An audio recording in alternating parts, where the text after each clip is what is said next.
Good morning, everyone, and welcome. Looking forward to today's training. As you come in, want to announce that you can use the Q&A feature on your screen during this webinar to ask questions. Today's training is on the functionality of battery management systems. And so we're going to go ahead and get started.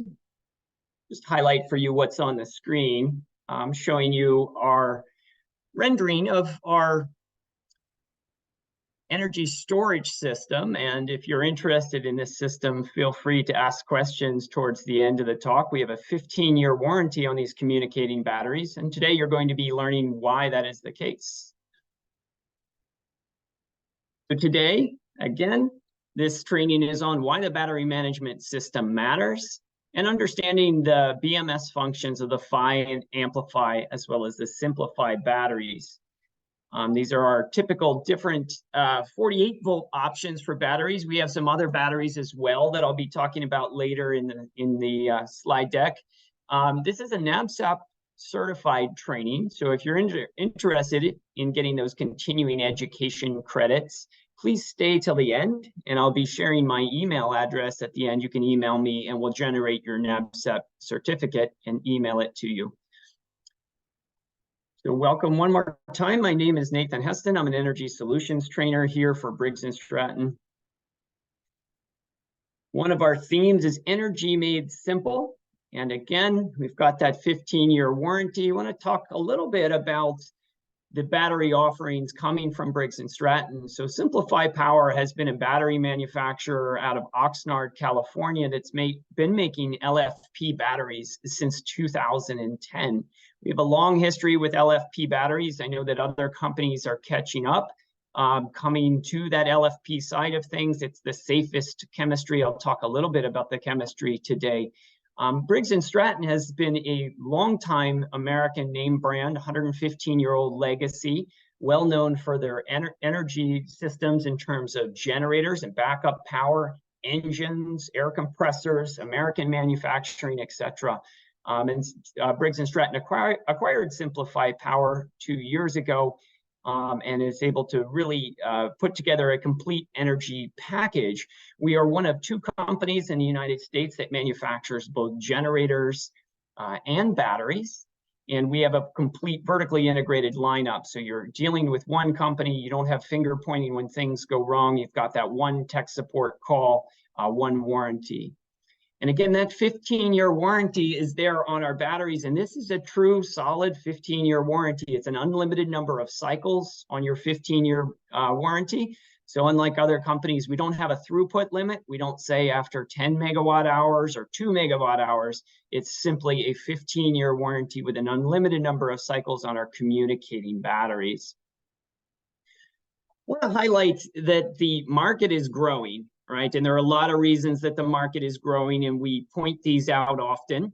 Home as a haven, the fact that more and more people are wanting their homes to be a reliable place to access both the internet and power, and the need for backup power has been growing because of failing infrastructure, increasing, it seems, climate-related disasters, and really the electrification of more and more things. With the EV market growing, it's straining the grid more and more, and we're getting more outages, and those duration of outages can be increasing as well. We're also having a growth of customers that are looking for clean energy policies and solutions. So currently, sometime around this year is when this survey was conducted. About 11% of solar owners are adding battery storage. It's expected that that number is going to be 1 out of 3 installs 3 years from now.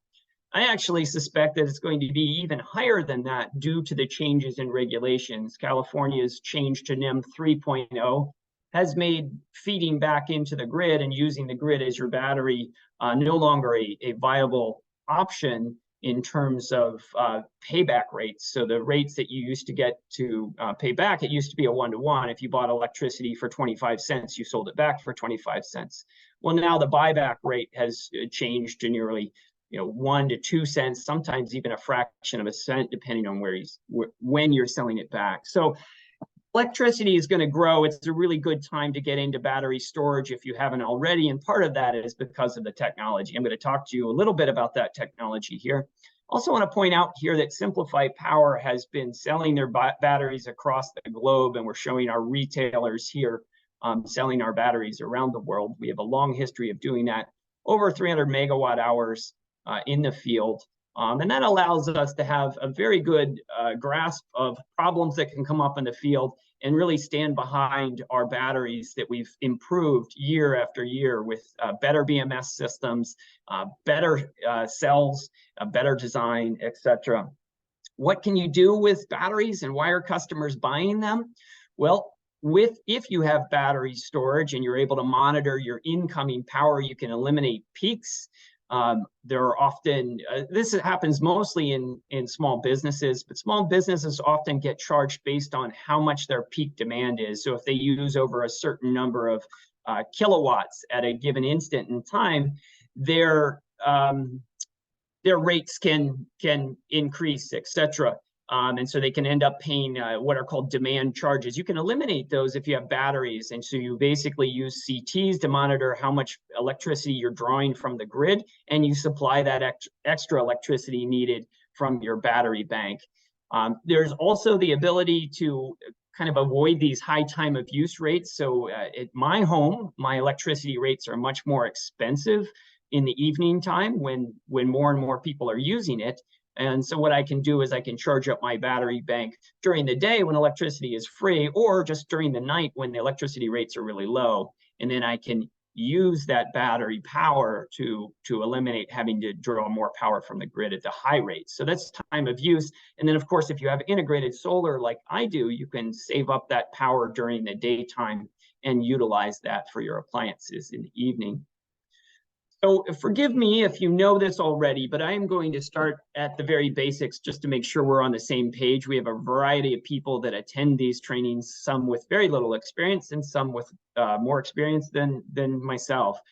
So I'm going to highlight there are a lot of things that go into ESS systems, but very commonly battery storage is paired with solar. So I'm going to start at the beginning here and highlight the difference between power and energy. So power is a measure of how quickly a load, which is an electrical appliance in a home, consumes electricity. Power is measured in units of kilowatts, right? And so when we talk about a 26K generator, we're talking about a generator that's capable of producing energy, right, at a rate of 26 kilowatts. So those units are kilowatts. Energy is an amount. The amount of energy that we use is specified in kilowatt hours. So we'll often specify the capacity of a battery, how much energy the battery can hold in kilowatt hours. Many people don't also realize, though, that a battery has both a capacity as well as a power output rating. And the power output rating on the battery, you can't discharge a battery in 1 minute, right? You would damage the battery by discharging it very rapidly. So I'm going to try to be very careful with my units. And of course, there's a relationship between energy and power. Energy is really the integral of power over time, or pretty close to the approximation. Power times time gives you energy. So the rate at which you're using energy times how long you use it tells you how much total energy you get used.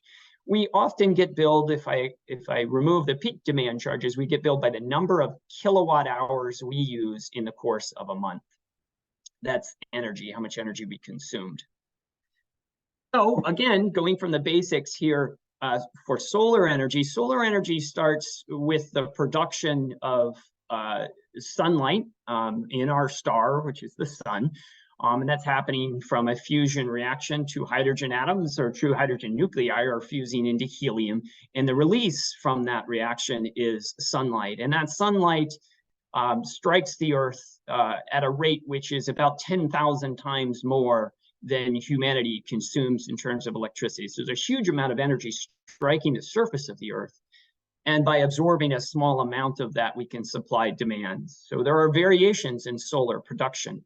Those variations occur because we have a spinning Earth, so that produces the daytime and nighttime. And of course, for solar power, during the nighttime, it's not available. We need batteries to store that up. So the spinning Earth causes day and night variations. Obviously, we all know that. The orbiting of the Earth on a tilted axis causes the seasons, but it also affects the length of the days and nights. So your long summer nights, your 15 hours, 14 hours of daylight, that depends on how far north you are. So if you're very far north in the Arctic Circle, you can have almost consistent day light from in the summer months, but then very little to no light in the winter months. And so the farther north you are, the farther you have, the more you have to deal with the fact that sunlight is not as available in the winter time. So you typically size your system if you're far in the north, a place like Canada or Alaska, so that the panels are oriented south, and you try to tilt that at your latitude, or even more than your latitude, so you're pointed farther south, and collect more sunlight. So yes, atmosphere obviously results in loss of power and changes of power with time, and that latitude influences the appropriate panel orientation. So if we look at the sunlight that is coming, on the upper atmosphere, it's about 14 kilowatts per square meter. So if you take something about the size of a sidewalk square, about 1.4 kilowatts, that's a typical small microwave's worth of power is hitting that square of sidewalk. What makes it through the atmosphere is about 2/3 of that light, and there are variations depending on how much of the atmosphere it goes through. But if it goes through about approximately 1.5 atmospheres worth of thickness, we get what's called AM 1.5 irradiation from the sun. That's about 1,000 watts per square meter. And so we are typically able to capture about 20% of that with a decent solar panel. So 20% effectiveness, that means for each square meter's worth of roof space that you cover with a solar panel, you can get a maximum of about 200 watts coming from that panel. But of course, there are variations in how much power that panel produces depending on the time of day. So if you think of the sun being directly overhead, if it's striking at an angle, the effective capturing area of the panel is to reduce to what's perpendicular to that sunlight coming in. And so for this reason, we see variations. I'm showing you in the top left corner, a solar install. I think that's 8 kilowatts on the roof there. And then I'm showing you the output power of that. So if you put an 8 kilowatt system on your roof, you're not going to get 8 kilowatts from that. You're going to get a variation in power, which varies through the day and through the seasons. So in the bottom left-hand corner, I'm showing you the power output from this system. On a typical winter day, the sun is low in the sky, so the angle's not optimal. There are variations as well that depend on temperature. So cooler panels produce more power. The voltage goes up on those panels. And then, of course, the amount of sunlight that strikes those panels influences the temperature of the panels, so the panels get hotter. And so a nice windy, clear day where the sun is high in the sky, you're going to get closer to 8 kilowatts. But then there are variations in the seasons as well. So the bottom right-hand corner, I'm showing you here, variations in the seasons for this same solar array. And what you're looking at is the number of kilowatt hours produced on different weeks throughout the year. And so you can see that it's peaking in June.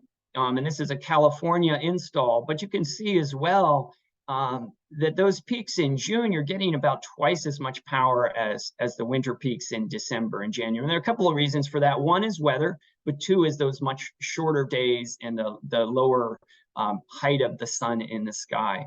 So when you are looking at a solar system and you're trying to figure out what size battery to pair with it, keep in mind that you want to oversize that solar system so that it works during those December, January months and still produces enough power to power the home.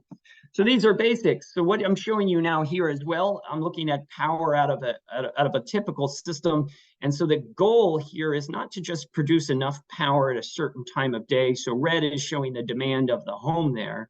Green is showing a solar array that's sized to meet the demand of the home only during that time from about noon to 2, right? What you want to do is produce a bigger array and use a battery to save all this excess energy up when your solar panels are overproducing during the day, and then discharge that battery to take this excess energy that you're producing and meet those demands in the evening or in the nighttime. I want you to conceptualize solar again on the basics here. I want you to conceptualize a battery as something similar to a water tank. And I want you to think about solar panels as panels that are basically pumping energy, and they're similar to a water pump. If there's nowhere for that energy to go, those panels are not producing any power. There's no power out of a panel that is not supplying a load, whether that is in terms of powering a load or charging a battery or sending it back to grid, right? There has to be somewhere for that energy to go for a solar array to be producing power. Similarly, when that battery fills up, it can't take any more in, right? A battery is either charging or discharging. It can't be doing both at the same time. And so if you think of batteries like storage tanks for energy, and you think of that power coming into the battery or going out of the battery as the flow rate of that energy, there are limitations on the battery.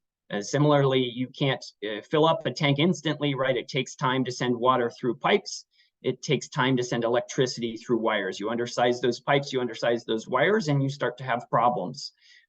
So I wanted to hit those basics as I start going into more details about the fundamentals of how batteries are constructed and why our batteries are so good that we can offer a 15-year warranty, right? Why we have so much faith in our battery management systems to maintain the health of our cells. So I'm going to get into a little bit of chemistry here. I won't go into a lot of details, but we use lithium iron phosphate, and it has become the industry standard. It is the safest battery chemistry that's out there.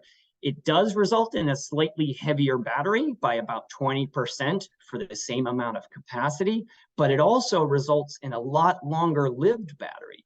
We're talking about batteries that can live 25 years. We're talking about batteries that we guarantee are going to maintain 70% capacity after 15 years, right? That's our warranty, right? An unlimited number of cycles there. We expect 10,000 cycles out of these batteries at a 20% depth of discharge, and 10,000 cycles cycled once daily is 26 years, right? Other factors can influence the longevity of the batteries.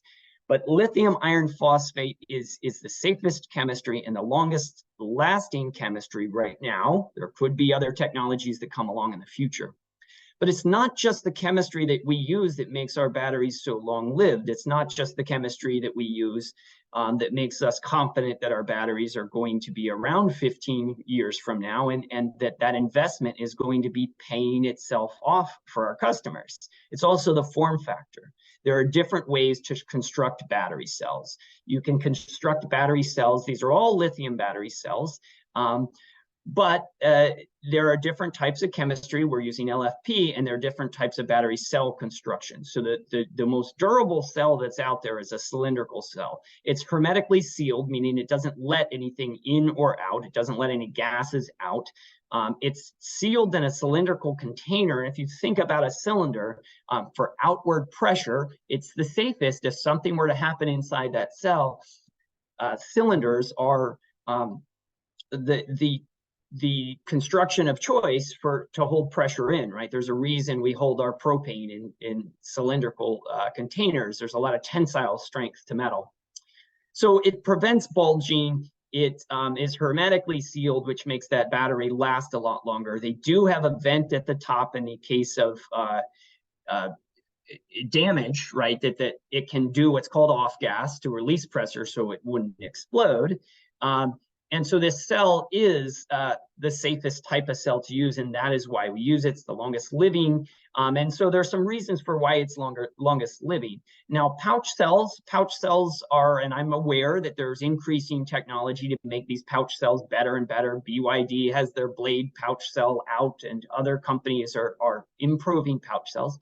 But pouch cells don't have that rigidity that the cylindrical cell has. A pouch cell can expand and contract as it heats up, and that continuous movement of that cell can eventually lead to degradation. Prismatic cells, these are a lower cost option as well than cylindrical cells. They can be made in very large capacities, and there's some level of rigidity to them. Typically, they're enclosed inside a rigid plastic case, but they also can expand and contract with temperature as well. Since these cells are typically very large, heat migration out of these cells is a slower process.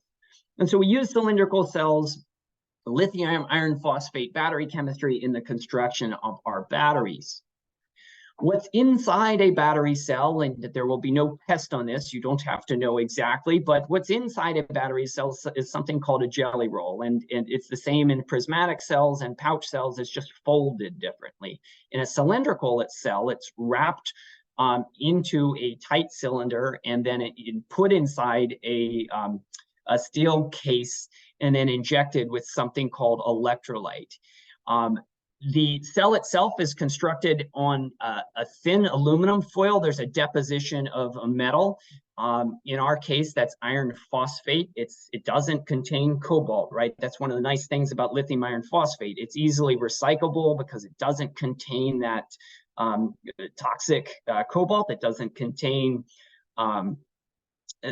it's easier to recycle, right? For these reasons, lithium iron phosphate is deposited on the side of the aluminum foil, and then there's a separator layer separating that from a anode. So the iron that I'm talking about, the lithium iron phosphate there, that's the positive side of the battery, and that's connected through tabs at the very top of that battery. There's a separator layer which prevents a direct contact between the negative and positive side. And the way a battery cell works is you have lithium migrating through an organic electrolyte. You can think of that kind of like a jelly, which allows lithium to move back and forth when it's an ion. And so the way a cell works is that lithium, when in the charging process, the electrons are pumped off of the positive side of the battery and over onto the negative side. That frees the lithium from becoming, it turns it into an ion and allows it to move through the porous separator layer to meet its electrons over here on the graphite side. So a charged battery,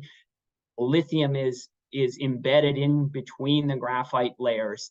And so the lithium is over here. In a discharged battery, the lithium can move to where it wants to be on the metal oxide, in our case, iron phosphate, and the electrons are forced through an external circuit because they cannot go through the separator layer. And then they run a load. So you could replace this charger with a load and you could see the effect of the batteries. Now, problems can happen in that process, right? A phone battery can be dropped. A car can get into a car crash. A battery that's in your garage can be bumped into by somebody when they're parking their car. All of these things can cause issues. And so in the case of an issue, what keeps the battery safe, right? Where is the safety? If I was to imagine shorting the negative and positive sides and rupturing that separator layer inside a battery cell, what keeps a battery safe? Well, if I short a battery out, essentially all the energy in that battery is going through directly from the positive side to the negative side, and you effectively have internal resistance causing the rapid production of heat. If I start heating a cell up, eventually that organic jelly type electrolyte that I was talking about can turn into an organic vapor and start to cause pressure inside the cell, hence a vent. So there's something called thermal runaway, and that's when the battery generates so much heat that it starts causing more batteries to do the same thing and off gas. So if you have a single cell that is damaged because of some puncture, it can heat up and off gas. If that off gas actually catches on fire, it can cause the cells around it to start to heat up. And in a chain reaction, that's thermal runaway. So you might recall this this phone, the Samsung Galaxy phone that would catch on fire, and this got banned on flights. Things can happen with batteries as well.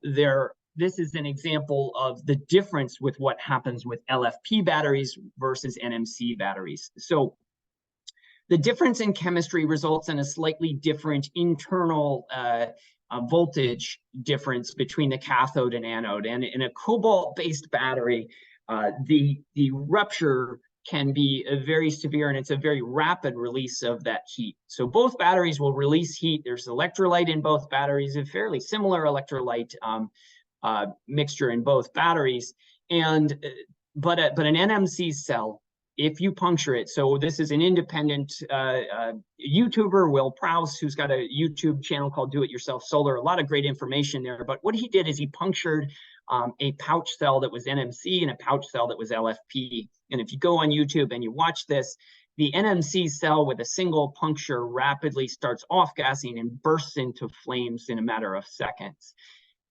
The same test on an LFP cell, he had to drill that cell multiple times. I think he had to put like 10 or 11 holes in the cell just to get it to off-gas. And the release of energy for a LFP cell is a much more slow process in the event of a puncture. So both batteries can deliver energy the same rate when they're discharging to loads, but in the case of a damage, LFP cells are much slower to release. They're not as combustible, and that makes it much safer. And for this reason, other companies are following on our footsteps and using LFP. The new Powerwall 3 that's going to come out in 2024 is finally switching to LFP as well, and both Tesla and Rivian are moving more and more of their cars to LFP. So it's the safer technology, and basically it's because of the rate of thermal runaway, it's the rate that temperature rise happens, and it's much less likely to go into unmitigated thermal runaway with LFP batteries. They're inherently safer. That's why we use them. Well, we're getting close to the material topic here today, and that topic is, what does a battery management system do? One of the things the battery management system is designed to do, or should be designed to do, is keep that battery safe. You do not want a large battery to cause a fire in your garage, right? And our batteries, we've got a long history with very good safety record, and part of that is because of our advanced battery management systems we have inside our batteries. That's essentially a computer that sits inside the battery. Well, I just showed you what battery cells are inside a battery module. We call the entire battery a battery module. The cells I showed you, we use these cylindrical cells. This is not our cell, but I'm showing you that real batteries, that if we want to create a 48-volt battery, right, we can't use a single cell. The nominal voltage of LFP cells is 3.2 volts. NMC cells is 4.1 volts. So all battery modules actually have a number of these cells in series. I'm showing you here a 9-volt battery, and you can see that, well, that's 6 1.5-volt batteries in series, right? Well, when you put lithium batteries in series, and you want to do so in a very sophisticated way in which you balance those cells, you make sure that each of the packs of cells that will be in series with the next pack is very well matched, right? And one of the things about our cells is that we very carefully match the capacities of each cell so that each stack has the same capacity, and that allows our battery to maintain capacity with time and not get off in terms of balancing. So all lithium batteries need a battery management system, and that battery management system has a number of functions.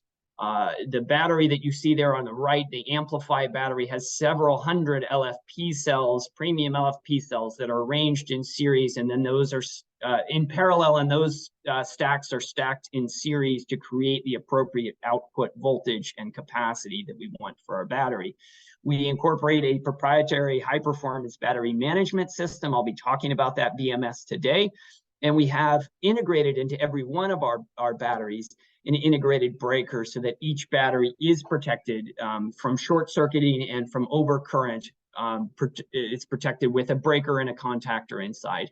The BMS also features on the AmpliPHI and the SimpliPHI batteries communication ports at the top, and that allow the computer that's within the battery to talk to external equipment through CAN bus signaling. So what is a battery management system? So let me take 1 second before I jump into that and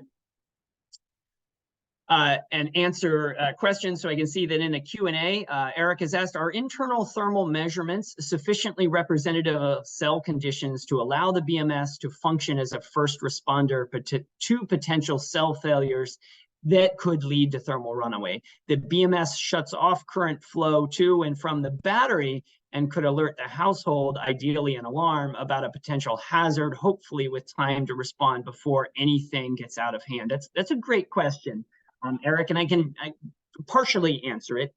So no, we cannot monitor every single cell that's inside the battery for an issue, right? It is possible that damage to the battery, whether it's, you know, a contractor using a nail gun behind the wall, or, you know, or a car puncturing or a battery being dropped, right? We can't monitor every single cell because there are hundreds of cells inside the pack.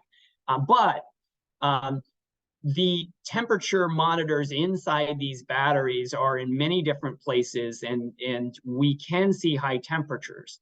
And the battery management system does, with our communicating batteries, communicate an alarm out that tells equipment, hey, stop charging, stop using me, I'm too hot, right? And I'll give you those temperatures a little bit later where that occurs. So we can't eliminate all potential risk of issue, but you can fuse each of those cells, and you can monitor the temperature in a number of locations, and in that way see individual problems before they get there. It's not a fail-safe for every single cell, but in many ways the BMS keeps these batteries safe, and events with our batteries are very, very rare, even though these batteries get used in many different types of applications. So it's a great question, and it's one that you should be thinking about. Safety is one thing you should be thinking about when you're installing systems in people's homes, right? Does it go through the UL safety standards? You know, you're getting that cheapest battery option, but does that cheapest battery option keep your customers safe? Are you going to get sued for putting in a system that hasn't met the conditions that are supposed to be met for the building code, right? So NAC has safety conditions, UL has safety testing, and we are a very heavily tested company because we believe very much in the importance of safety. And so great question. Let me jump into battery management systems. I'm sorry, I didn't mean to advance the slide yet. Think of the battery management system as the brain of the battery. It is a computer within every battery, even the cheap little pouch cells that occur in things like a dog collar, for instance, or a tracking device. There are battery management systems, and what they do is make sure not to overcharge cells, and that they're needed with lithium cells because of the complexity of the cells. So a battery management system, a simple battery management system, has some jobs. It needs to monitor the safety of the cells. It often will monitor voltage, cell temperature, amperage. The state of balance of the cells is a very big one to maintain health of battery modules. It's often programmable. It can provide programmable communications and capabilities. It can control thermal management and safety systems. But a BMS is not a valve that can adjust current flow or voltage regulations, right? So if you have a charging system that's sending in, 62 volts into a battery that shouldn't receive any more than 56, the BMS doesn't have the capability of changing that incoming voltage, right? If you are sending a current flow in of 100 amps to a battery that only wants to see 50, the BMS, the only thing it can do is stop that current by opening a contactor. It can't adjust the current, so it's not a regulating valve. So keep that in mind. So let's look at types of BMS. Lead acid batteries do not have battery management systems. They are a simple set of plates, lead plates with sulfuric acid in between, and basically they're just running 6 cells or 3 cells, depending on the voltage of the battery, in series to generate that overall voltage across the terminals and the output current. And depending on the type of lithium or the type of lead acid battery, you can adjust that current by having very thin plates and being able to produce lots of current, or thick plates and having a deep cycle battery, but they do not have BMS units in them. Lithium batteries, BMS systems are imperative, and they're imperative so that they can ensure the full capacity is available for each cycle. They're imperative to protect the battery from abuse, and it helps prevent thermal runaway. So preventing that possibility of the thermal runaway occurring is important. It's rare, but it can happen. My my brother does testing on batteries, and he has been testing cobalt-based batteries, NMC batteries, for safety for various applications, and has informed me that on heating many of these NMC cells, the vent, which is supposed to open and allow off-gassing, often gets stuck on he says about 1 out of 3 of the cells he's been testing actually explodes instead of vents. And so it's important to keep in mind safety. We've got to prevent that thermal runaway, and we're going to talk about how that BMS does this, keeps the battery safe. So analog BMS units are a cheaper type of BMS. We don't use those in our batteries, but for completeness, I'm going to talk about it. Typically, they're not programmable. The functionality of an analog BMS is typically set at the factory. That factory outputs that information on manufacturer, and once it's set, you can't adjust it. So many integrated components exist on these boards, of course, just like any integrated circuit. The performance is based on electrical signals and not normally communications. That battery doesn't say, hey, I'm getting hot, stop using me. But there can be fail-safes that are built in. It relies on the values of these components to take action, but it doesn't transmit data through communication. Programmable digital BMS systems, I'm showing an example here from Overkill Solar.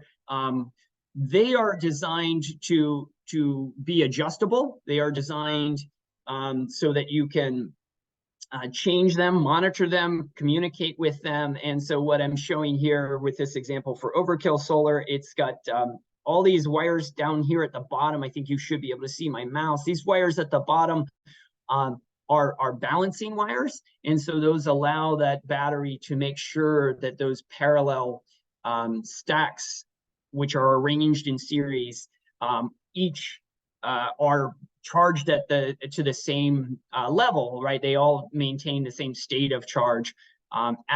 Typically this is done at the end of the charging cycle. This is a communication dongle allowing Bluetooth communication with this particular BMS. And the BMS does in fact pass the full current of the battery through the circuit board. So you're typically seeing larger connections there on the top of that circuit board. You can't see the one for the positive side of the battery. And then you will have antennas and some other things that can be built into this. This, of course, is not our BMS. We don't show our BMS during this talk, but we have a very high-end BMS that goes into our communicating batteries. The digital BMS usually has programmability, reprogrammability. You can adjust things, and often there's communication. You can see individual temperatures for parts within batteries, from the thermistors that are within batteries, and it allows you to take input and directly convert that to electrical signals to make changes. We also have high voltage options for batteries as well. So if you're not aware, Briggs Stratton has a whole line of commercial high voltage batteries. These can be built for very large scale applications. We put them in large shipping containers, and these batteries are actually arranged in series. So all of our low voltage options, and we're calling low voltage 48 volts and below. We have 12 volt, 24 volt, 48 volt batteries. Our most common offerings are 48 volts, which is the standard in the industry for home battery backup. These are only ever arranged in parallel. We never hook 48 volt or 24 volt batteries in series to produce 48 volts. That we don't do that, right? So with lithium batteries, that voltage of the battery module is the voltage that it should stay at, and you should not hook these in series like you would do with traditional deep cycle lead acid batteries. So you don't put them in series. And that's because we need to make sure that we're maintaining balance on these batteries. We need to make sure that we're appropriately charging these batteries through the charge cycle, which I will talk about today. The high voltage batteries, on the other hand, are arranged in series. And what you're seeing here is a high voltage battery pack. And those batteries are arranged in series. We can go up to about 1200 volts with our high voltage batteries. We have solutions for larger 3-phase 480 inverters with these. And that at the top of these batteries is something called a stack controller, and that's essentially the BMS But there's also a cell interface on each of the batteries, and that cell interface communicates information to the stack controller at the top. So if you have a high voltage application, if you're a company that's getting into commercial and industrial applications, please reach out. We can help with solutions. We have a whole team of engineers that can help design solutions for your need. What is cell balancing? I know that circuit diagram on the right looks fairly complicated, but I'm going to show you it's actually quite easy. If cells are all arranged in series, like you can see on the left side, so you can imagine these being 4 different battery cells to make up a 12-volt battery, for instance, if these were LFP cells. If they're arranged in series, then current flowing out of the cells can only has to go through each individual cell. And so the cells, if one of them is at a 10% state of charge when the other ones are at 60% states, that 10% cell would limit the entire battery production. And so in the charging process, you want to make sure that all of those cells are at the same state of charge so that one cell doesn't take out the whole chain of cells, the whole series of cells. So the way this is done with passive cell balancing, or one of the ways it can be done with passive cell balancing, is to provide a pathway for charging current. So charging current would be typically coming in like this and charging each of the cells together. But if one of the cells, let's say cell number 2, fills up, and the other cells are still in their charging cycles, we need to be able to pass current around cell number 2 so that we can charge the next cell in series. We need to be able to get that current to cell number 3. So what you can do is you can provide a pathway through a resistor, which allows that current to flow into cell number 3 by bypassing cell number 2. Well, this is not optimal. One of the things that capacitors are doing here is just monitoring that voltage between those cells. The resistor, if you're passing current through a resistor, well, what do resistors do?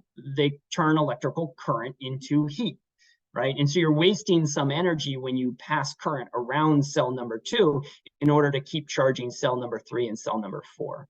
So this isn't optimal, but we can provide a pathway through this diode to cell number 3 and keep the charging process going.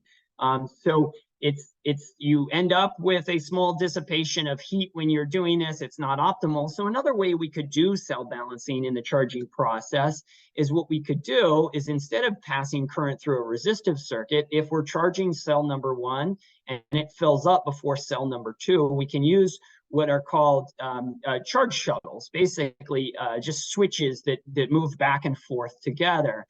And if we maintain a capacitor circuit as the battery cells are charging, we can charge that capacitor to the voltage of cell number 1 when both switches are in the up position as are shown.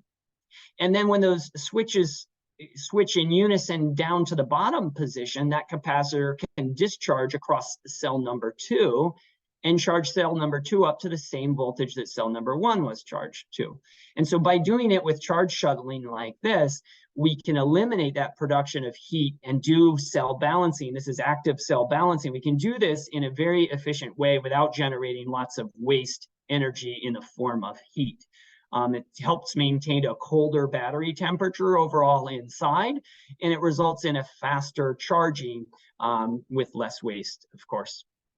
So that's active cell balancing. In the event that you're working with a non-communicating battery, we do have some non-communicating batteries. There needs to be protection built into the batteries for temperature. And so some of our batteries that were designed to be lower cost batteries for the off-grid market or for locations where temperature is not often that much of a concern, we can recommend some external equipment. I'm showing you a BMV712. It's a smart battery monitor. Victron's got some great equipment out there for monitoring and in dealing with older systems or systems that aren't communicating. Most of the newer batteries on the market, especially the high-end batteries like ours, have communication built in. But what I am showing you is this is a Bluetooth capable unit. There's a Bluetooth app from Victron that you can put on your phone. I have it on mine. And then they have charge controllers that you can integrate with this that will communicate with your phone and warn you if there are potential events. Most of these non-communicating PHI batteries are just workhorses that keep working again and again in the field. But that is a non-communicating BMS that's inside that PHI battery. Our newer batteries come with communications, closed loop communications. And closed loop communications means that you've got a group of batteries arranged together through a daisy chained, essentially, loop that's allowing communication between all of those units. So what I'm showing on the top of the screen here are 4 batteries that are arranged together in parallel. So the batteries are powering in parallel and they're connected with bus bars here. But these Cat5 cables, so Cat5 or Cat6 cable can be used in this as standard Ethernet wiring. We do include those when we sell these batteries, but this can be used for wiring the communications. There are 3 different communications wires, plugs on each of the battery. 2 are battery to battery ports, and 1 is a device port. So if you are wiring this into, let's say, a solar arc inverter, you would put a terminating resistor on any battery that is on the end of a chain. And so you don't want to ever have an open port. And oftentimes, so you can see here this little black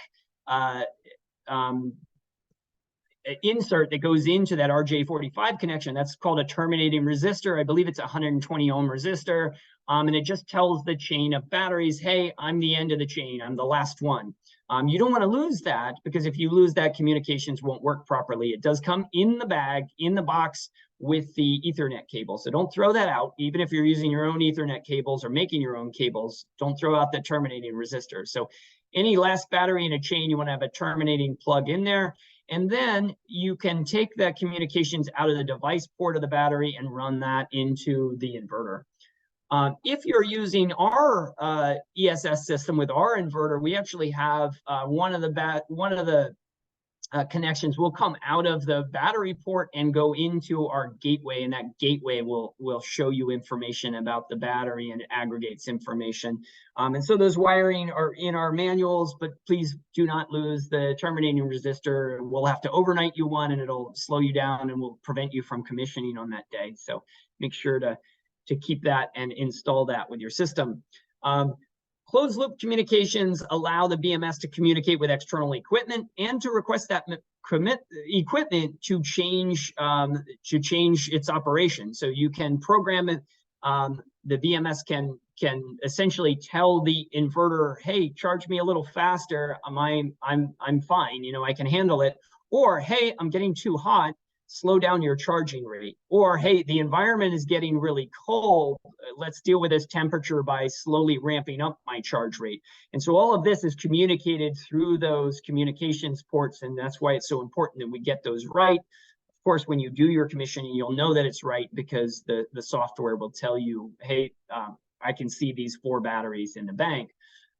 Additionally, do want to point out that the closed loop communications that allows the batteries to auto-populate the settings to the inverter. So unlike before, when you would have to program everything manually into the inverter, it's a very fast commissioning time. I've gotten it down to about 6 minutes for our inverter. And that's when you're setting up the settings inside the inverter. So a really nice thing about the communicating batteries is they auto-populate those values. So showing these batteries here, you can see that the batteries are daisy chained, 1 communication wire to the next, from that battery to the next, from that battery to the next, etc. But highlighting that terminating resistor. And then in the bus bars, I also want to point this out. We pull off of opposite corners of a bank. So these are 3 batteries that are bused together with common bus bars. And we connect on opposite corners. And the reason that we do that is we want to keep the draw on the batteries as symmetrical as possible. If I was drawing off the negative terminal of the bus bar over here, then the first battery that would be in the line would be doing a little bit more work than the next battery, which would be doing a little bit more work than the next battery.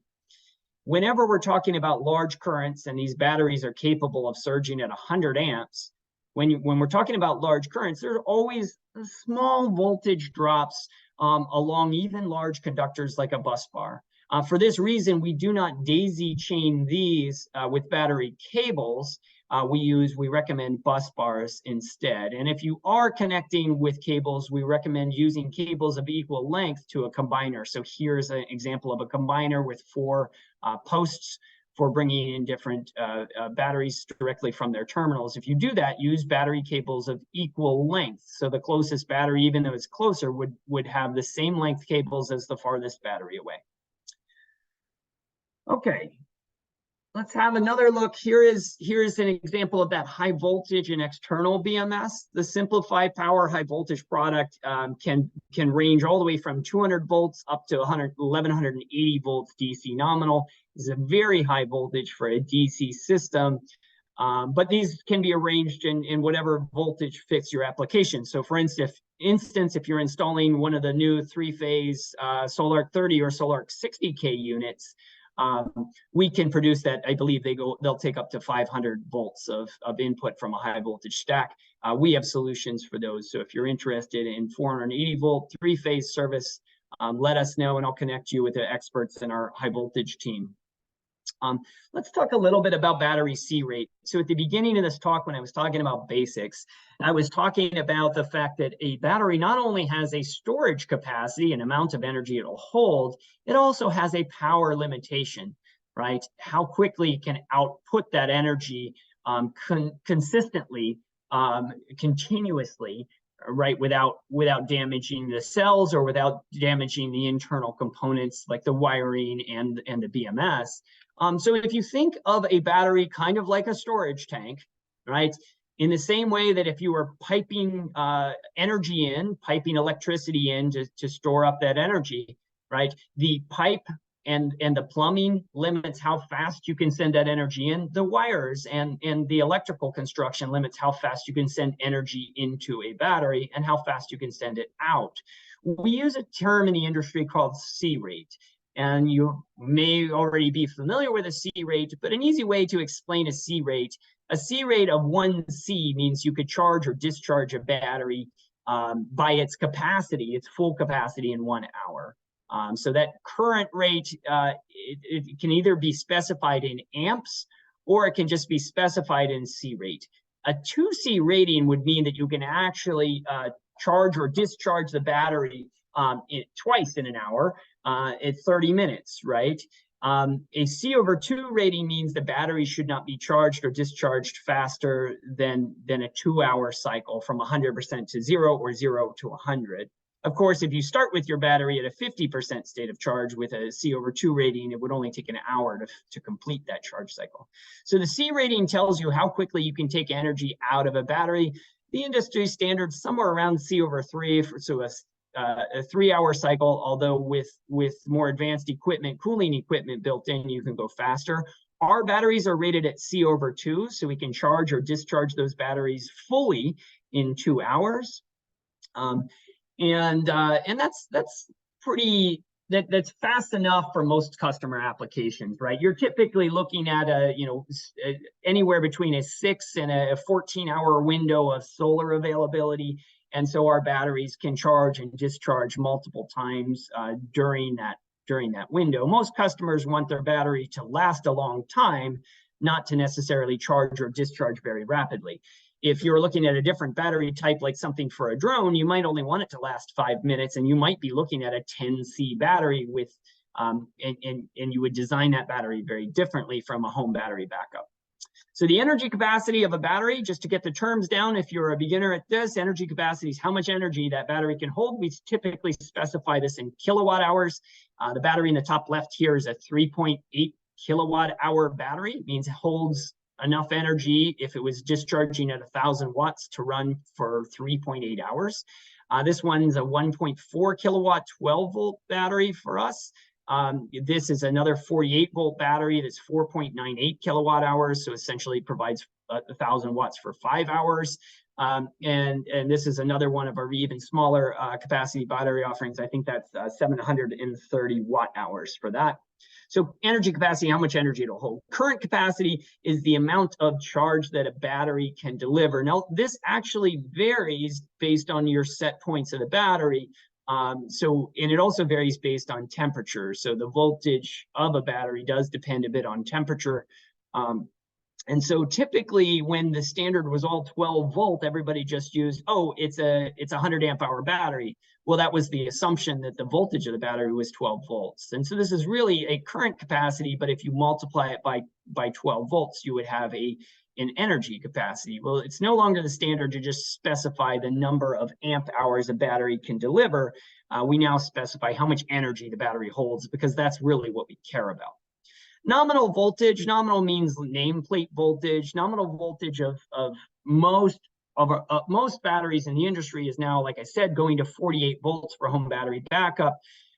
You can also use the term nominal voltage instead of just nameplate voltage. Nominal voltage to being the voltage of the battery at a 50% state of charge. So when the battery is half charged up, the voltage increases the higher the state of charge of the battery. So 51.2 would be that value for a battery's at 50% state of charge. And then again, the C rate we went through earlier, but it's how quickly a battery can charge or discharge. So for an example, a 20 amp hour battery that safely can deliver 10 amps continuously would be rated at C/2. A 20 amp hour battery that could deliver 5 amps would be rated at C/4, etc. All right, it's important as you're designing a system to choose the right fit, choose the right product, the right BMS. There are a lot of things that go into this. Cost, of course, is one of them, whether or not the system's going to be indoors or outdoors, whether it's going to be a very large system, whether it should be in a shipping container for easy movement, whether it should be on casters and be a mobile system. And we have a lot of different offerings for a variety of applications. Looking at our smaller format batteries, these are the ones I mentioned earlier. We do get large orders sometimes of these for people that are running equipment. So for instance, mining equipment, you might want a small battery pack that'll deliver to your lights inside of a mine. These are great applications for something like that. People will often get these for van builds as well, because they don't want a huge battery bank. They want a smaller 12 or 24 volt option. And these batteries come in 12 and 24 volt options. They're scalable. They're much more lightweight, 17 pounds for the smaller one, but still deliver a lot more energy for that given weight compared to lead acid batteries. And they last a lot longer as well. Our PHI battery coming from Briggs Stratton comes in 3.8 kilowatt hour. It can come in either 24 or 48 volt option. The 24 volt option is becoming less common, but people that are doing retrofits and van builds will typically use something like 24 volts. Although for home battery backup, the 48 volt is standard. This battery does not have closed loop communications, but it does have a good quality BMS inside it. This AmpliPHI battery is one of our communicating batteries. It fits well inside our battery cabinets, and you can arrange to have battery cabinets of up to 12 of these batteries, giving 45.6 kilowatt hours of storage. That's about the equivalent of 4 Tesla Powerwalls. So you get a large amount of home battery backup with this. We can parallel up to 72 of these batteries to reach a very large number as well. And this battery is capable of a max surge discharge of 100 amps DC for 10 minutes. That means that the battery can produce about 5 kilowatts of power per battery, but only for 10 minutes. Additionally, it can consistently provide 37.5 amps, so just under 2 kilowatts of power continuously to devices. So the average home uses 1 kilowatt on average, but there are surges and peaks, and those surges typically will go up to somewhere around 5 to 10 kilowatts when large appliances are being used. And so you want to consider that power output, the continuous power output of the battery when you're designing systems. You get just under 2 kilowatts for this. This is a 4.98 wall mountable outdoor battery that we produce, and this battery comes essentially in 5 kilowatt hour blocks, outputs 48.5 amps continuously. So it's designed to be an outdoor battery. So if you have an install where you're wanting closed loop communications, an advanced BMS system in it, a 15-year warranty, this battery can be designed into your system and be hung on a wall outdoors So it's a nice install for locations like Florida where you might want to have your battery bank outside because you have limited garage space, etc. We do have battery cabinets. Our battery cabinets are outdoor rated NEMA 3R enclosures. They have temperature controlled fans on them, which will turn on and turn off as the temperature inside that battery or battery cabinet goes up and down. They are easily, they have combiner blocks built into them to make for easy wiring, and this makes for a really quick, easy install if you're wiring up these battery banks. Again, 22.8 kilowatt hours for the 6th battery cabinet, 45.6 maximum, but you can put fewer than 12 batteries. So if you have a customer that might want to start off with a smaller number of batteries and increase it as their budget increases in the future, you can always put 6 batteries in a 12 battery cabinet, or 3 or 4 in a 6 battery cabinet, etc. Again, these can be mounted outdoors as well. It is an outdoor solution that can hold either our PHI, our lower cost PHI battery, or our communicating AmpliPHI batteries. We can also take one of the larger battery cabinet and mount, I'm showing it here with a Solarc in there that looks like a Solarc 8K. We can mount a Solarc 12K in there. We can mount our inverter in that battery cabinet, and that's basically a plug and play unit that you just have to wire the AC connections into because all of the DC is enclosed within the cabinet. You also get, this is fire safety rated as well. We've gone through UL 9540 with this cabinet. We have it available with Schneider inverters as well if you're an XW person. We'll take one moment to talk about the charge cycle on batteries. So I did talk about how the BMS controls and can communicate information. But the charge cycle for batteries, I'm sorry, I'm not sure what's happened with that picture here. This vertical axis here, we're just looking at voltage or current.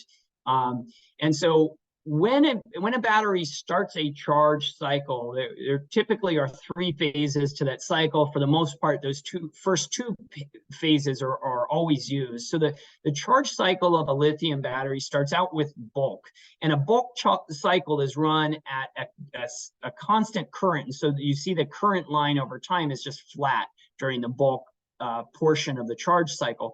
The voltage, on the other hand, as the battery starts to charge, the voltage of that battery starts to go up and up. And once that voltage reaches a certain set point that we call the bulk voltage, once it hits that value, it ends the bulk cycle, and we stop the constant current process and we just hold the voltage constant. That's called the absorb cycle. That absorb cycle lasts until the current either drops off to a certain value or it's lasted for a certain amount of time. So the set points for our batteries, all of our batteries, are all 56 volts for the end of that bulk cycle. And then either, depending on the inverter or the charging equipment, either 2% of the battery bank's capacity for the end amps, if you have to set end amps in an inverter, or just 6 minutes, 0.1 hours for a time for the absorb cycle. And then if you have access to a renewable free power supply like solar, you can just float the batteries to keep them topped off at 54 volts if your solar is supplying all the loads needed. You don't need to discharge that battery until maybe nighttime. So the batteries, the characteristics of these batteries are listed here. There's 37.5 amps on the 48 volt PHI and AmpliPHI batteries on the charge cycle. On the 24 volt option, we can actually charge at a much higher amperage because we have many more cells in parallel, because there's only 12 stacks in parallel, or sorry, 8 stacks in parallel inside a 24 volt battery. And then for the 48 volt options, again, these are all C/2 ratings. But we're looking at 37.5 amps for the AmpliPHI and the PHI batteries, and then the 4.9 battery charges at 48.5 amps per battery. So if you have several batteries in there, you would be discharging. You multiply that charge rate by the number of batteries you have. These are max values again, and then on the discharge, it's essentially the same value. These batteries are also capable of surging. Both the AmpliPHI and the simplified battery are capable of surging at 100 amps, and the PHI battery versions are limited at 80 by the internal breaker. We often get asked about state of charge, and so I'll talk just briefly about that before moving on. I'm aware that this is a long training. It's an hour-and-a-half long training, and I will try to wrap up a little bit early so we have time for questions. The state of charge of a battery is not overly easy to tell simply from the voltage. And I want to explain why that is the case. We'll often say, hey, I can see that my battery bank is at 52.4 volts. What's the state of charge? Well, the state of charge of the battery, that voltage does not tell me everything. When a battery is producing current and that current is flowing out in the direction of the blue arrow, right, there is a voltage drop across the internal resistance of the battery. And so instead of saying the value that the cells are actually at in terms of a unloaded voltage, right, there's a slight voltage drop. And so 52.4 volts in a battery that's in a discharge cycle could actually mean a battery that's at 80% state of charge, depending on how big that discharge current is. So that voltage drop, internal voltage drop across in the cells of a loaded battery that's outputting current is proportional from Ohm's law to how much current is flowing out of those cells.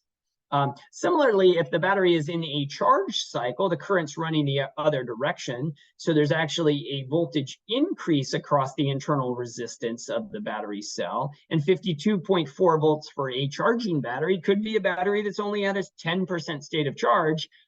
It's just that the actual voltage, resting voltage of that battery cell could be down at 49 volts. But there's that increase there. So keep in mind when you're looking at a battery where either charge is flowing into or out of the battery cells, right, the voltage, you have to compensate for that flow of current to know the resting voltage of the cell. And I'm going to pause here because there are a couple of questions. I'll see if I can answer them. Any difference between the black and white case for the PHI 3.8? Absolutely. So the black cases are our ABS cases. Those ABS cases, for the most part, we use only metal cases now for the batteries. We use a powder-coated steel metal case for the batteries, but some of our customers want to be able to airship the batteries, and we can offer a slightly lighter case. But in terms of the PHI battery, we're still using the same premium cells, and we're still using that high-quality BMS inside the battery. It's just the casing has changed to one that we feel will better protect the battery. Andrew writes, how will a solar ventilate in a closed cabinet? There's the cabinet is closed, but the cabinet has ventilation built in. So the cabinet has a temperature controlled fan on it. And as that solar gets hot, Andrew, the fan will turn on and bring in cooler air through the bottom vent and send out warmer air on the top vent. So great questions. So let's look at the state of charge curve for a 48-volt battery. This is a resting battery, so I don't have any current flowing into or out of the battery. Now the voltage is a very good approximation of what the state of charge of the battery is. So if you want to know what the state of charge of your battery is, just turn off loads for a second, isolate that battery, and you can easily get it from this table. So for a fully charged 48-volt battery, that's the nominal voltage, 53.2, 53.4, this depends slightly on temperature, but would be a fully charged battery, right? And you can, this curve actually goes steeply up all the way up to 55 volts or so for a resting battery that's at 100% state of charge. And then it falls steeply at the end. So when you start seeing a rapid decrease in voltage, we call this the knee, and you're quickly towards the very end of your battery's state of charge when you get there. We recommend not setting your battery voltage limitations on your equipment to a location where you would get a 20% state of charge remaining in the battery. And that way you get a maximum number of cycles out of the battery, more like 10,000 cycles. If you set it to 0%, you're limiting yourself to something between 3,000 and 4,000 cycles for the battery. We realize that you'll probably go through a variety of applications, but if you're just using the battery for backup purposes only and not cycling it daily, go ahead and cycle it down to that 48 volts. It can do that thousands of times, 3,000 to 4,000 times over the lifetime of the battery. And so if you're only waiting for those outages, no big deal, take it all the way to 0. Still have that warranty either way. So if we're looking at discharge voltages, and we're looking at the state of charge of our battery, when we're discharging at given rates, that observed voltage that we actually see when we're discharging to a load can be decreased slightly, and I believe these are C/2 values here. And so C/2 means we're discharging that battery at its maximum rate. So you'll see reductions, even though the battery's at a 100% state of charge, if we're discharging at a rate of C/2 instead of being at 53.5 volts, it'll actually be closer to 52.5 volts. That is reflected in this table here. The faster you discharge that battery, the more it shifts the curve downwards. So if you have a battery, I can hear my AmpliPHI batteries on my inverter running behind me. I think they're in a charge cycle. So the voltage will be shifted up or down depending on whether you're in a charge or a discharge cycle. This table appears in the AmpliPHI batteries manual, and so you can find it there. I'll also be emailing you these slides. But this is a nice table to use for common reference. And so if you're discharging at a C/5 rate, that would mean that the battery is going to fully discharge over 5 hours. You're fairly similar to the resting voltage, but the faster you're discharging it, the more it shifts the voltage down in a discharge cycle. In a charge cycle, it shifts it up in a similar way. There's another thing to mention, and that's that this is data from one of my students' senior projects a few years ago when I was teaching, and she was looking at the cells, the battery cells, and these were immersed in oil baths to try to keep the cells at a fixed temperature. And so when you're discharging a battery in very cold temperatures, that voltage actually drops a large amount. And the reason is the internal resistance inside the cell is very high because the electrolyte is very viscous in cold temperatures. And so that's why it appears that an electric battery is not going to have much power, or an electric car is not going to have much range in cold temperatures. But as soon as those cells heat up, you actually are able to draw the full amount out of those batteries. Now, there's not a very big variation from 20 Celsius to 40 Celsius in terms of capacity. Our capacity tests are done at 30 Celsius. Optimal performance is somewhere around 30 to 40 Celsius for LFP cells.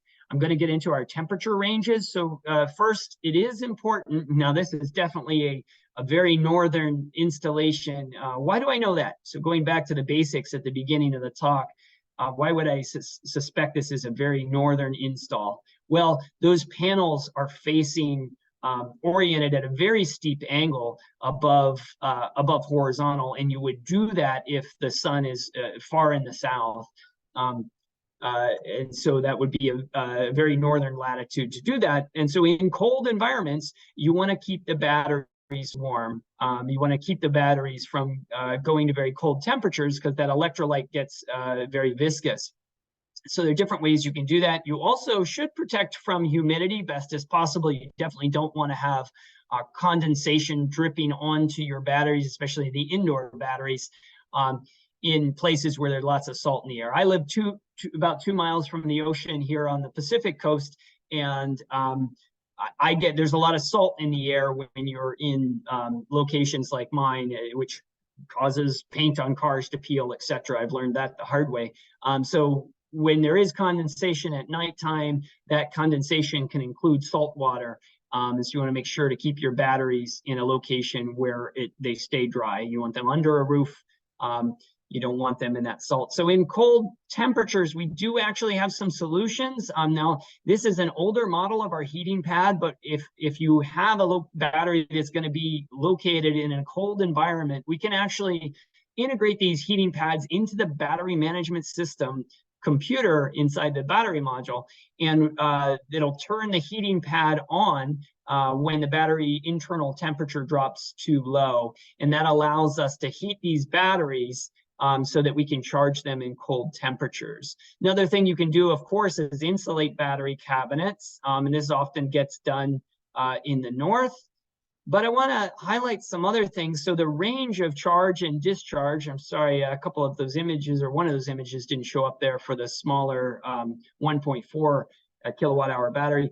But the temperature range for most lithium batteries is from 0 Celsius up to 40 or so. Our batteries have a pretty broad discharge temperature range from -20 Celsius to 60 Celsius. On the charging side for the non-communicating batteries, it's from 0 Celsius to 50 Celsius. You still get a decent broad range there, but that means you're not supposed to be charging these batteries below 0 Celsius or 32 Fahrenheit. Well, on the communicating batteries, we don't have those limitations, and I'm going to explain why. We can charge those batteries all the way down to -20 Celsius. And we just have to reduce the charging rate. And that's why that bar there is kind of grayed out, because the range is there, but you don't have the full range. So you can run those batteries up at a faster rate, or a broader range of temperatures, but you have to adjust the rates. And so what the communicating batteries do is they communicate to the charging equipment to slow down the charging rate. So even in very cold environments like -20 degrees Celsius, -4 Fahrenheit, or very cold, we can still charge this battery slowly, right? Below those temperatures, below -4 Fahrenheit, below -20 Celsius, the battery at -21, -5, I think it is Fahrenheit, actually open circuit and protect itself. But if we're above -4 Fahrenheit, if we're above -20 Celsius, say -18, the battery at large allows a slow 1 amp charge rate. And that charge rate actually heats the cells up. As the cells get warmer, the rate increases when we're at -10 Celsius to 3 amps. And then from 0 to 7 Celsius, the battery requests 20 amps of charging. And then when it's in that optimal range from 7 to 50 Celsius, it can charge at 37.5 amps. And above 50 Celsius, it reduces it down to 15 amps. But you get a really broad range this way, and that's one of the advantages of having a more sophisticated battery bank like this. So if you have charge controller that's not our equipment, if you're trying to retrofit old equipment, it is very important that you make sure that it will still work with lithium-ion batteries. So if you're wondering if you have to upgrade your charge controller equipment, make sure that you can set the bulk and absorb voltage to 56 volts. If you can't do that, your equipment might not be adequate. Make sure that you can either set the absorb time or the end amps when you're holding at a steady 56 volts to just 6 minutes, or adjust the end amps. If you can't do this, your equipment might not be compatible. And if you're not operating compatible equipment, you void your warranty. You can also use external chargers. And so if you're looking to use maybe you're an installer that wants to top off batteries in your shop before you install them, we can recommend, there are a couple that we recommend here, the Dakota lithium battery charger, and some others. We can recommend to you equipment if you're looking for that. I'm going to take a second because I think there's a question. Joseph says, I've installed batteries in Northern Virginia and had a client insulate the battery enclosure and put in a small space heater to set to 40 degrees Fahrenheit. This should be acceptable. No, absolutely. Absolutely. If the customer regulates that temperature, 40 degrees Fahrenheit is absolutely fine. And then Joseph also asks, what about those terminators? They have various models for the different categories. Which should I use? Cat 5, 5A, or what? Does it really matter? It matters that the terminating resistor is, so the Cat 5 versus Cat 6, that refers typically to the insulating and, insulating is the wrong word, sorry, shielding on the internet cables. Cat 4 is a minimum. You don't really need shielding on these cables unless you're experiencing some type of problem. So Cat 5 is absolutely fine. The terminating resistors themselves need to be 120 ohms, and I don't know the pinout for what that ohm is across. But these come with all of our communicating batteries, so use the ones that we supply, please, Joseph. So good questions. Here's an example of a system where the batteries, if you've got our Briggs Stratton 6K inverter there, we've got 3 batteries. Remember I told you these batteries kick out just a little under 2 kilowatts each. So this system is slightly undersized and we won't be able to get the full capacity out of the inverter we should limit the current rate of the inverter, even though this inverter is capable of 150 amps of discharge. We should limit it to 112 to size it appropriately with our batteries. So if you're using non-communicating batteries, make sure you get those set points correct. If you don't know how to calculate those set points, again, it's a C/2 discharge rate.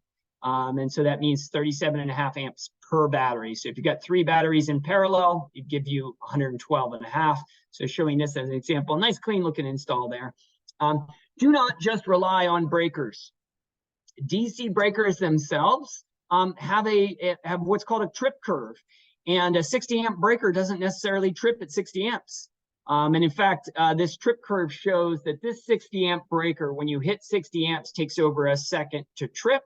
But the breaker on the right side, which is also a 60 amp breaker, and this is a fairly common breaker out there in the market, if you are at 60 amps, it actually never trips at all within 500 seconds, be just under is 8 minutes or so, right? You would have to get this breaker up to, it looks like somewhere around 110%, so 66 amps before it would trip at all, and it still would take 8 minutes to do so, right? So be careful, at least if you are using breakers, don't rely on them as the only safety mechanism for your battery, and do at least look at the trip curves for breakers that you are going to be employing. The BMS functions, the BMS summary here, the BMS is there to help protect the batteries, help protect the installation, right? Keep the batteries safe. It also keeps the battery operating at its full capacity by keeping the cells balanced. You want to make sure you have a good BMS to do that. Otherwise, you'll see rapid degradation with your cheap battery option over the years, and a battery bank that you thought was 20 kilowatt hours will rapidly be much smaller if it doesn't have a good battery management system incorporated into each of the batteries. It also provides module information, so it provides battery information out to your communication equipment. My batteries, for instance, I have the Energy Track app on my phone, and I can monitor my batteries remotely through this Energy Track app from Briggs and Stratton. SolarArc as well, you can monitor our communicating batteries using their app.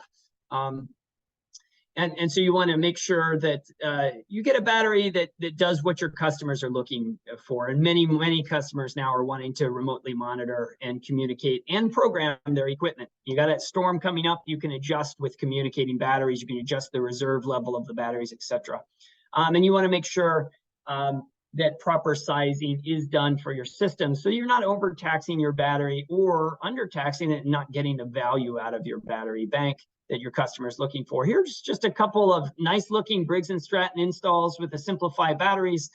One of these is this one has a wind bank. You see some Outback charge controllers here as well as some inverters.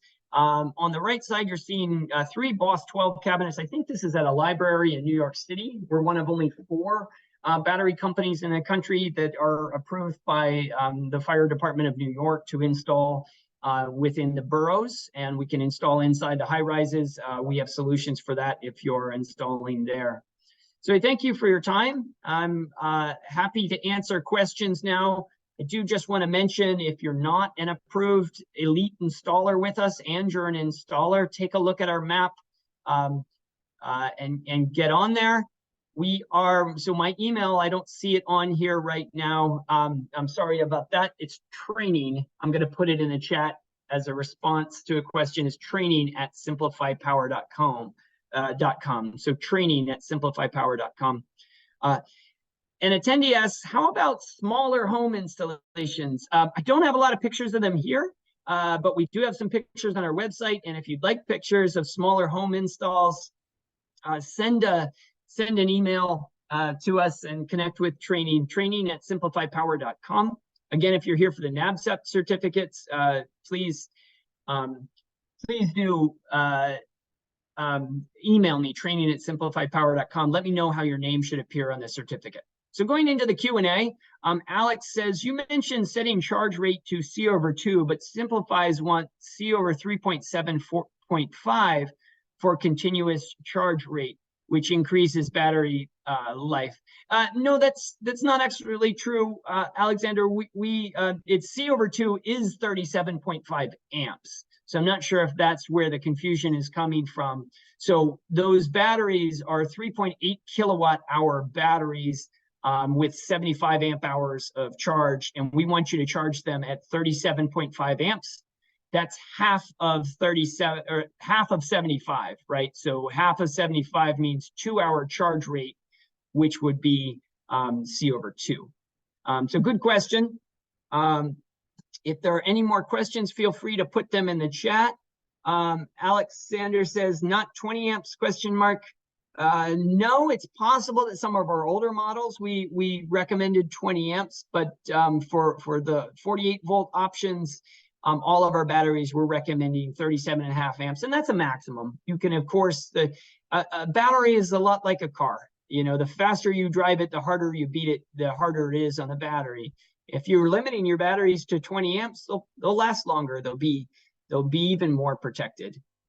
But 37.5 is fine, and you're welcome for the clarification. Any other questions? Happy to answer them. I appreciate your time. Sure was a long presentation, sticking with me for an hour and a half. I can go on and on about this stuff. I love these.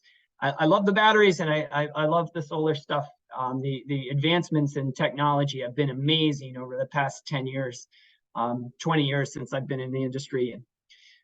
Okay, so since there aren't any more questions, I'm going to thank you for your time. The recording will be available. You're going to get a personalized email coming from me with the slides, as well as inviting you to become one of our elite installers. We hope to get you to join our network.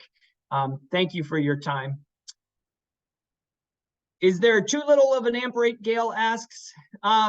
No, Gail, not really, but you want to be able to make sure that you're running your equipment fast enough. So the limitations are there really to protect the batteries, and customers are going to want to make sure that they can draw fast enough that they're supplying the loads in the home. So if you're running a microwave, you need to be able to discharge that battery at least about, I guess a microwave would require somewhere around 20 amps out of the battery to run, depending on the size. So great questions. Thank you, everybody. I'm going to end it here. Have a great weekend. Bye.